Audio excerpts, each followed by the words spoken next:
Salut chers élèves, bonsoir. Alors, nous voilà pour une nouvelle vidéo que nous allons enregistrer dans la continuité de la précédente. Alors, cette vidéo ici que nous enregistrons ici traite exactement du problème, à savoir de comment est-ce qu'on va faire pour déterminer les racines énièmes d'un nombre complexe dont on connaît l'une de ses racines. Alors, pour vous aider à comprendre la démarche qu'on utilise pour la résolution d'un tel type de cas, nous avons préparé une activité où nous allons pas à pas vous montrer comment est-ce qu'on fait la résolution d'une telle question ou d'un tel exercice. Alors, pour le cas d'espèce, notre activité, à la première question, on nous demande de calculer la puissance 4 de racine de 3 moins i. À la deuxième question, il est question de résoudre dans C l'équation z puissance 4 égale à moins 8 facteur de 1 plus i racine de 3. Attaquons donc l'activité et découvrons ensemble comment est-ce qu'on fait pour pouvoir résoudre un tel type de cas. Voilà. Première question, on veut calculer racine de 3 moins i puissance 4. Eh bien, vous savez que pour pouvoir résoudre cela, on utilise ce qu'on appelle le binôme de Newton. Donc, racine de 3 moins i puissance 4, vous savez avec moi que ça va faire 1 facteur de racine de 3 puissance 4 plus 4 fois racine de 3 puissance 3 fois moins i puissance 1 plus 6 facteur de racine de 3 puissance 2 fois moins i puissance 2 plus 4 facteur de racine de 3 puissance 1 fois moins i puissance 3 et enfin moins i puissance 4. Voilà. Quand vous faites donc, vous avez déjà ça. Le binôme de Newton a été expliqué dans une vidéo précédente. Vous pouvez regarder la vidéo précédente pour voir comment est-ce qu'on a fait résoudre ce type de cas. Et puis vous allez facilement comprendre comment est-ce que je fais pour écrire cela. Donc passons à des choses plus sérieuses. Quand vous allez calculer donc facilement cette expression, vous allez avoir, puisque racine de 3 puissance 4 c'est 9, racine de 3 puissance 3 c'est 3 racine de 3, donc on aura moins 12i racine de 3. Voilà. Ici, ça va nous donner moins 18.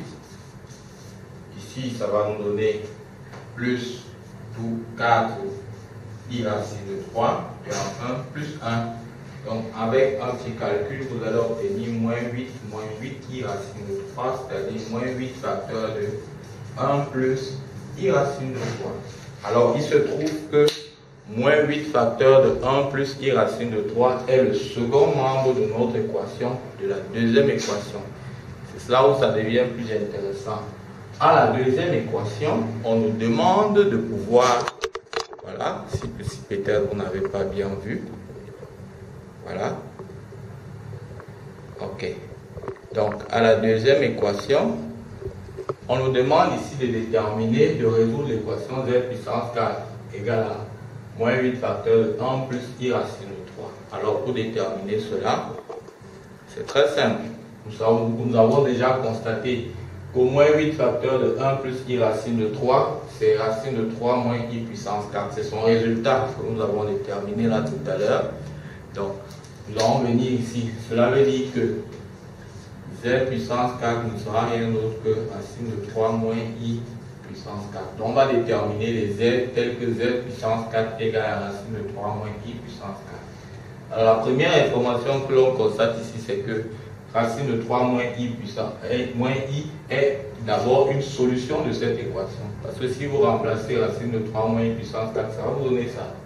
Donc, en fait, on nous demande de déterminer les autres solutions qui sont en fait les racines quatrièmes de celui-ci, sachant que l'on connaît déjà la première qui est racine de 3 moins i. Alors, comment est-ce que ça se passe? Étant donné qu'on a ça, cela veut aussi dire que z sur racine de 3 moins i à la puissance 4 est égal à 1. Autrement dit, si je pose grand Z égale à z sur racine de 3 moins i, mon équation va devenir grand Z puissance 4 égale à 1. Donc, en posant cela, je reviens à déterminer les racines quatrièmes de l'unité qui sont connues. Ça veut dire que les grands Z puissance K seront sous la forme exponentielle I 2KI sur 4 avec les valeurs de K qui vont aller de 0, 1, 2 et 3. Notamment, pour continuer, Z0 sera égal à 1, Z1 sera égal à I, Z2 sera égal à moins 1 et Z3 sera égal à moins I. Donc, ce n'est pas les grands Z qu'on veut, ce sont les petits Z. Donc maintenant, quand on arrive là, on va déterminer les valeurs de petits Z en remplaçant les grands Z par leur expression qui est celui-ci. Donc, cela dit, j'aurai donc Z0 sur racine de 3 moins I égale à 1. Je tire donc petit Z0 qui va me donner racine de 3 moins I. Je fais de même pour déterminer, j'espère que vous me voyez bien. Voilà, je fais de même pour déterminer Z1.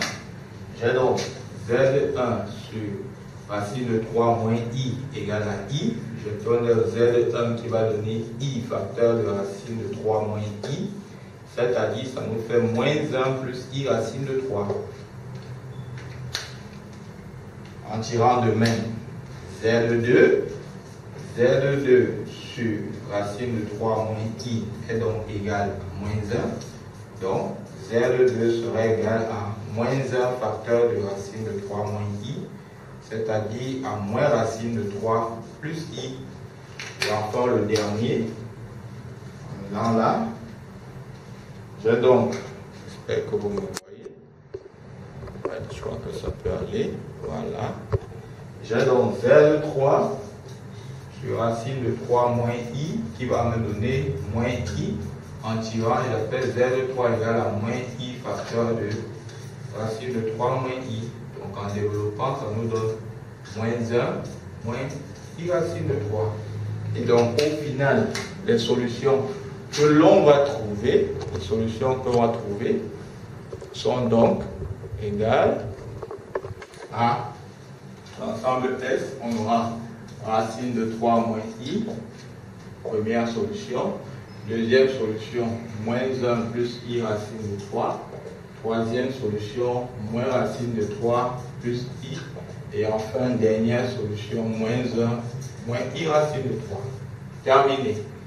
Voilà comment est-ce qu'on fait pour déterminer les racines quatrièmes d'un nombre complexe dont on connaît l'une de ses racines.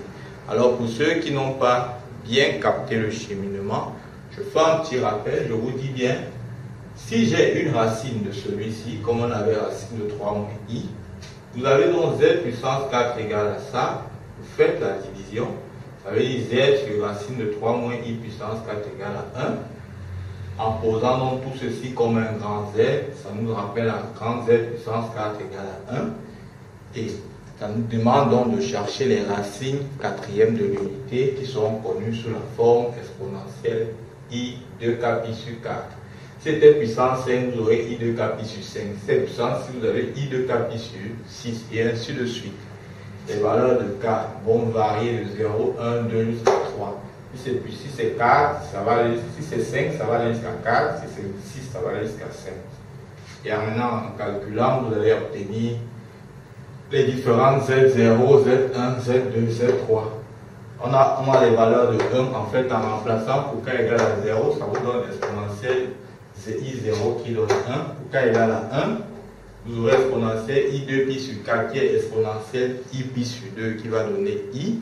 Pour K égale à 2, vous aurez exponentielle I3 pi sur 2 qui va vous donner, I pi qui va vous donner moins 1. Et pour K égale à 3, vous aurez exponentielle I3 pi sur 2 qui va vous donner moins I.